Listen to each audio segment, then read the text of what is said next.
Hi, my class. Okay, we're on to chapter 10, which is called Blue Sky and Goodbye. Okay. Lena slept restlessly that night. She had frightening dreams in which something dangerous was lurking in the darkness.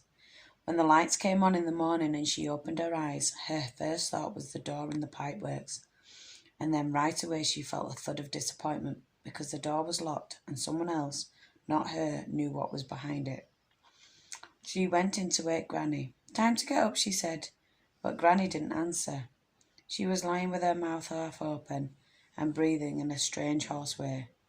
"Don't feel good," she finally said in a weak voice. Lena felt Granny's forehead. It was hot. Her hands were cold. She ran for Mrs. Murdo and after that to Clothing Square to tell Captain Fleury she would not be coming into work today. Then she ran to Oliver Street to the office of Dr. Tower, where she banged on the door until the doctor opened it. Dr. Tower was a thin woman with uncombed hair and a shadow under her eyes.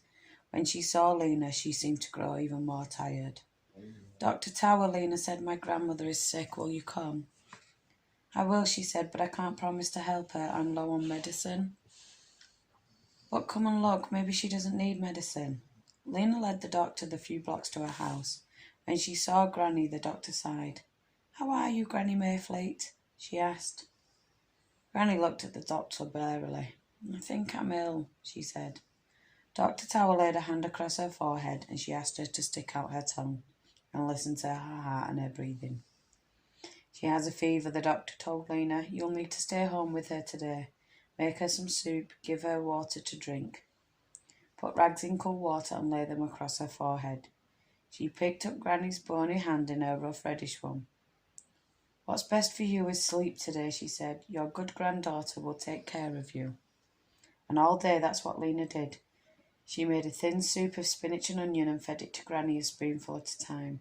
She stroked Granny's forehead and held her hands and talked to her about cheerful things. She kept Poppy as quiet as she could, but as she did all this, in the back of her mind was the memory of the days of her father's illness, when he seemed to grow dim with a lamp losing power.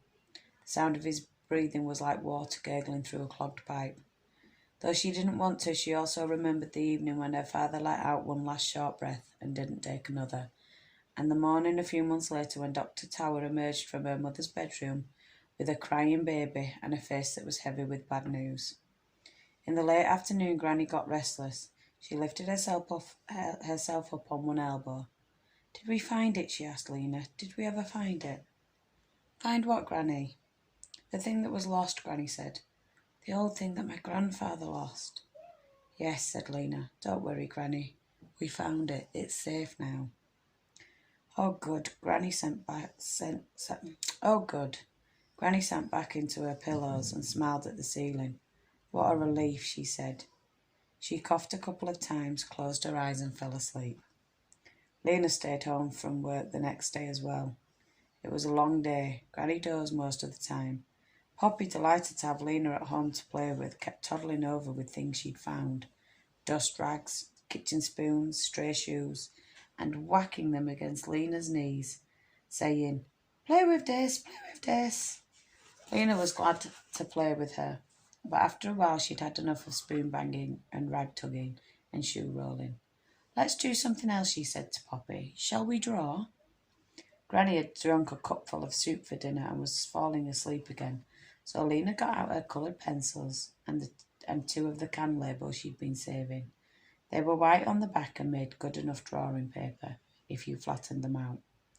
With her sharpest kitchen knife she whittled the pencils into points.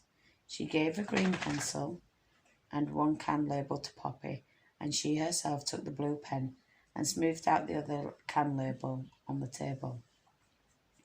What would she draw?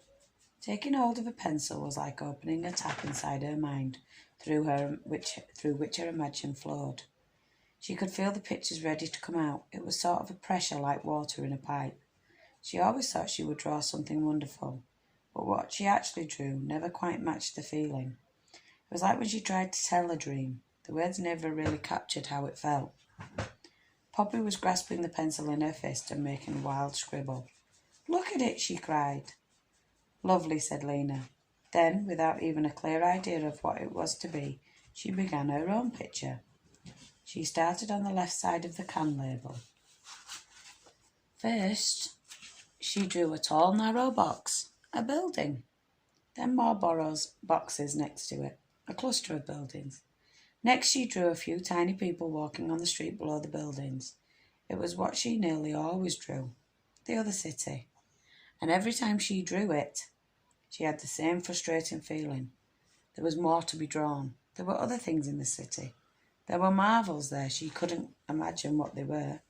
All she knew that the city was bright, in a different way from Ember. Where the brightness came from, well, she didn't know where. She drew more buildings and filled in the windows and doors. She put in street lamps. She added a greenhouse. All the way across the paper she drew buildings of different sizes. All the buildings were white because that was the colour of the paper. She set her pencil down for a moment and studied what she'd done. It was time to fill in the sky. In the pictures she'd done with regular pencils, the sky is its true colour, black. But this time she made it blue, since she was using her blue pencil. Methodically, as Poppy scratched and scribbled beside her, Lena coloured in the space above the buildings, her pencils moving back and forth in short lines until the entire sky was blue. She sat back and looked at her picture. Wouldn't it be strange, she thought, to have a blue sky? But she liked the way it looked. It would be beautiful to have a blue sky. Poppy had started using her pencil to poke holes in the paper. Lena folded up her own picture and took Poppy's away from her. Time for dinner, she said. Sometime deep in the night, Lena woke suddenly, thinking she'd heard something. Had she been dreaming? She lay still, her eyes opened in the dark. The sound came again, a weak trembling call. Lena. She got up and started for Granny's room. Though she'd lived in the same house all her life, she still had trouble of finding her way at night when the darkness was complete.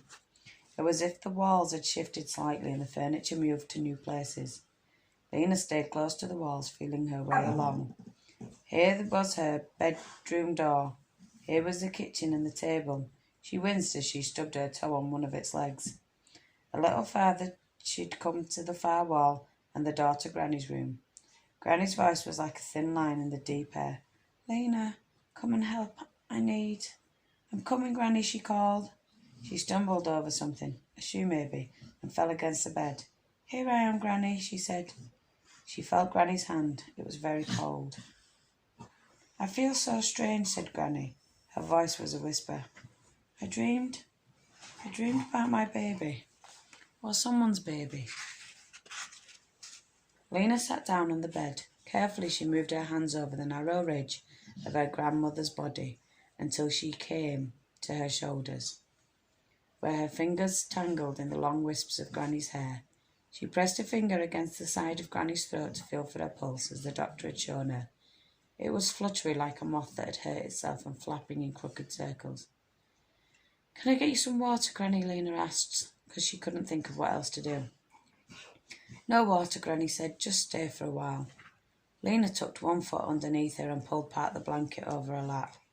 She took hold of Granny's hand again and stroked it gently with one finger. For a long time neither of them said anything. Lena sat listening to her grandmother's breathing.